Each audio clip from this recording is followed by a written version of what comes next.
नमस्कार, मी Gauri Suryavanshi. S Marathi news मध्ये आपलं स्वागत. वळूयाच्या बातमीपत्राकडे. 15 तासांपासून अडकलेल्या मच्छीमारांची अखेर सुटका. लष्करी हेलिकॉप्टरच्या साहाय्याने प्रशासनाने गिरणा नदी पात्रातून मच्छीमारांना काढले बाहेर. कालपासून नाशिक जिल्ह्यात पावसाची संततधार सुरू असल्यामुळे जिल्ह्यात सर्वत्र पावसाचा जोर सुरू राहिलाय. त्यातच काल मच्छीमारीसाठी मालेगाव येथील गिरणा नदी पात्रात गेलेले 12 ते 15 मच्छीमार मच्छीमारीसाठी गेले असता पाण्याच्या प्रवाहात वाढ झाल्याने ते नदी पात्रात अडकले. प्रशासनामार्फत त्यांच्या बचावासाठी शर्थीचे प्रयत्न सुरू होते. अखेर आज दिनांक 5 ऑगस्ट रोजी दुपारच्या सुमारास लष्करी प्रशासनाच्या साहाय्याने हेलिकॉप्टर बोलावून मच्छीमारांना वाचवण्यात प्रशासनाला यश आले.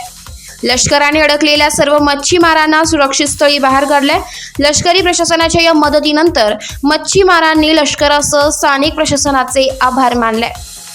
एस मराठी न्यूज साठी प्रतिनिधी विजय बडोदे, मालेगाव. अशाच ताज्या घडामोडी जाणून घेण्यासाठी आमच्या एस मराठी न्यूजला लाईक करा, शेअर करा, सबस्क्राईब करा आणि पाहत रहा एस मराठी न्यूज.